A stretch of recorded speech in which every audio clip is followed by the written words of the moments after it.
Hey guys, it is 6:45 a.m. where I am on November 20th, 2017. The November Video Marathon rolls on. November Video Marathon 2017 rolls on. Really need to get a new hat. I think that's going to be on next on my list. Terry's going to get me some shirts, to go out in the community. And I really got to get a new defensive hat. It has all around the sides is these hadron protectors with shungite and silicone in them, all around the lips of the hat.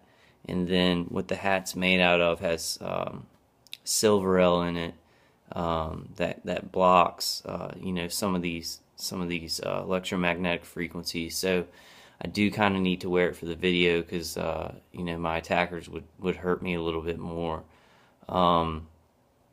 So I do want to continue the video marathon. I want to go through the patents for remote neural monitoring and information on remote neural monitoring and kind of connect dots for non-TIs and put more arsenal under TI's belts about, all these systems that are integrated that they're using on target individuals. However, today when I woke up, I slept from like yesterday at about 3 to 4 in the morning, and just woke up, and I'm trying to stabilize myself because they were shooting an external beam to my upper spine, and it was actually causing my leg and my arm to spasm. So I went through probably the worst mutilation in my sleep that I've gone through this month.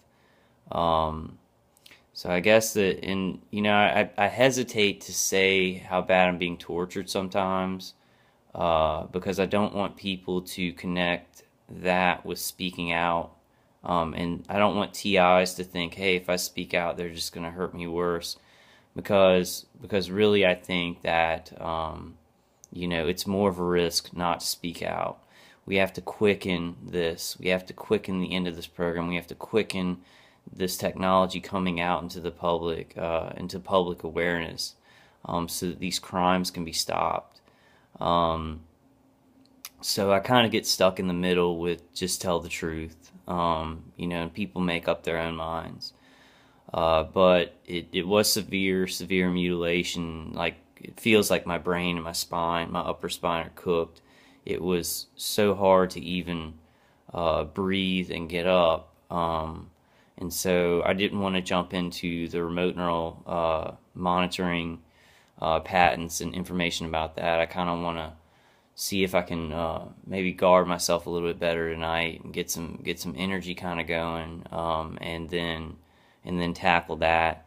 There's also some things that, I don't know if I'm going to get to everything this month of what I want it to do, because I kind of have just been playing it by ear. Whatever comes up, whatever I think about that I need to talk about or some information to get out, I'll put that information out. But I really do want to go through some things that I used to defend. I think I've mentioned them, in passing through the videos, and I've done huge videos on that in the past. But I still want it to go through passive defenses, electronic defenses that I use. I went through, some things like chemical defenses that I take Ativan, like 1 milligram of Ativan every day, and kratom as a pain reducer for this. And then I also wanted to go through what I use for cleansing and supplements that I use to cleanse the toxins out of our body. Because there are nanoparticulates and toxins, biotoxins, in chemtrails, and that our attackers will actually directly put, like, in our food and, in our environments, in the air, that actually turns us into basically dirty circuit boards that, that this energy is attracted to. So if we can cleanse those from our skin and from inside of our body, we're less conductive, we're less conducive to directed energy that they're trying to aim at us. There's also the problems of, more traditional implants that doctors have been putting in many just people just citizens, for many, many, many, many years, may be told that it's just some kind of tracking government program, or they tell the doc, but I'm sure they don't tell a lot of the doctors, hey, this is going to be used to microwave this person, to traumatize them, to try and mind rape them. But they have been being put into many, many just people. Maybe some of them aren't even targeted yet, for many, many, many years. So we've got that to deal with too. I guess I'm gonna kind of be a little bit sporadic right now because my thoughts are very hard to gather. It was brutal, brutal mutilation in my sleep, and that's when they get me the hardest. To the point now where I am concerned about going to sleep. When I'm awake, my natural defenses are up, so I can kind of know where they're hitting me, and I can move, or just the body's defenses are up, so that it doesn't hurt my nervous system as much. I'm breathing correctly. I think they use remote neural manipulation when I sleep to lower lung function because they're targeting the vagus nerve, which is connected to the lung, so they can actually stifle your breathing, and then the targeting is worse, and plus you're asleep, so your natural defenses are down. I also had some intense directed dreaming last night, which was just so bizarre, and they were putting all these weird things in there, and that replaces REM sleep because they're basically invading your REM sleep, so you get really tired. So it was a tough night, and all I can say is our attackers, the people doing this, the contractors, the DoD giving out these defense contracts, the people who want this program to continue, these crimes to continue, advancing directed energy weapons, hacking the mind and the nervous system of citizens. They don't want us speaking out. That's almost the worst thing that you can do. It's the best thing for a TI to do. It's the way to quicken the end of this, the end of these crimes, and to get our freedom back and our safety back. But if you want to really hurt your attackers, put information out about this. They're very scared of that. I think it makes them look bad individually, because they're trying to silence and neutralize the target, as well as experiment on them, with basically, directed energy, remote neural manipulation to control the target. So when you speak out, they really do not like that. They might retaliate a little bit if it's a big thing that you're doing. I think a lot of target individuals have experienced this, but I think there's more of a risk involved in not saying anything and trying to stay low and just see what's going to happen, because then you'll be going through this your whole life instead of quickening it and and ending this stuff. And I guess I'm not talking to a lot of target individuals because I see so many people speaking out.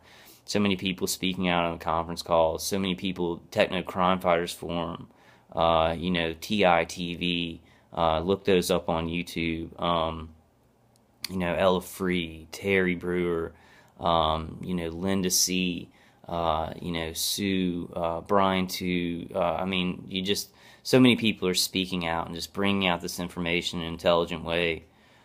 So I'm talking to less and less targeted individuals who I'm like, it's better if you speak up, if you get your testimonies out, than laying low and just kind of seeing what happens. And that's a good thing. More and more target individuals, the more that come and speak out, step forward and speak out, the more, the quicker this will be, the quicker that we will gain our freedom and get our lives back. I totally plan on that.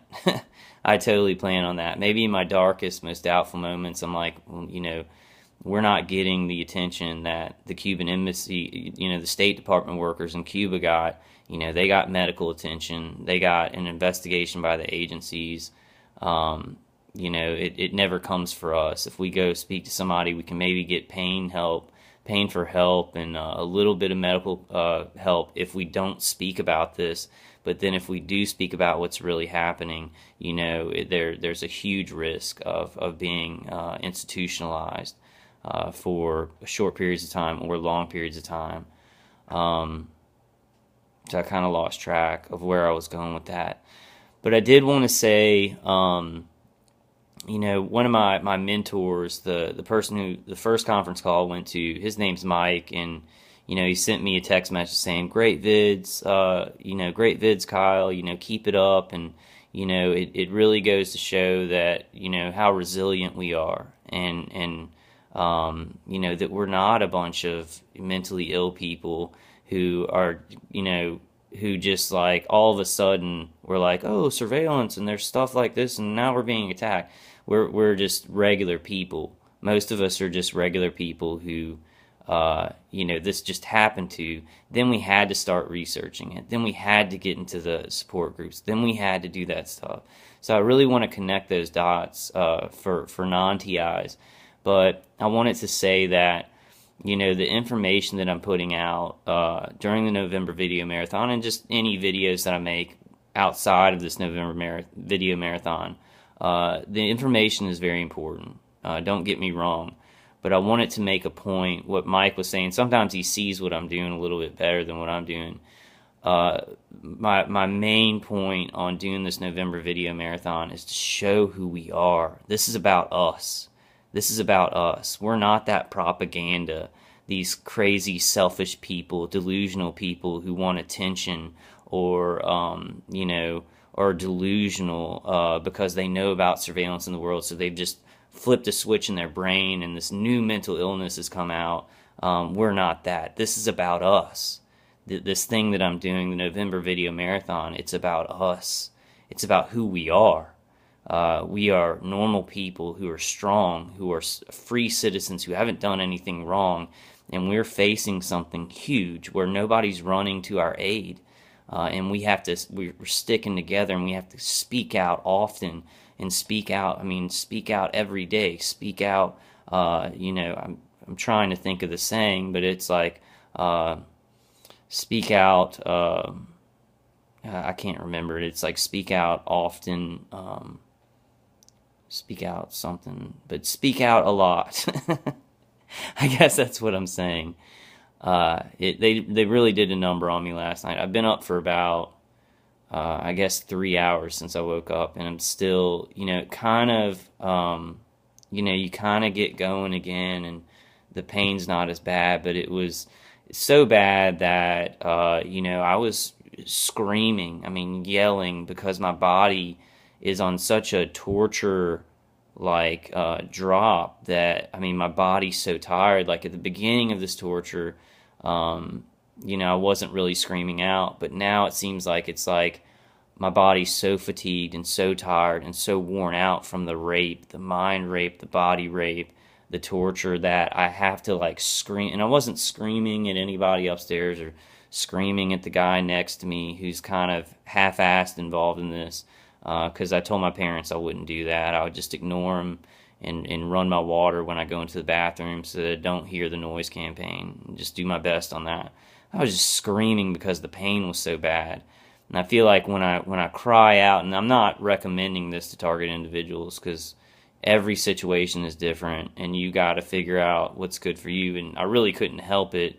But I found that when I would just let it out, I'm being tortured, so I'm screaming, and then it would be kind of like a little bit of relief. Because, I think we have certain things about our body and our mind that are connected to our mind, like crying or screaming, that are biological imperatives that when you're in pain, that do tend to cause some kind of release. So, but I wouldn't recommend that to anybody if you can go without it. But it was just it was so bad that I didn't care. And nobody came, no police came, nobody knocked on my door, and nothing happened. And I was screaming at the top of my lungs, at least 20 times, 25 times, just crying out, not for help, but just screams from the torture. Because it was so tight in my neck in the heat, I could touch the back of my neck because the upper spine that they're hitting like right where the upper spine connects to the back. And I don't know why they're doing this, but it seemed to cause spasms in my arms and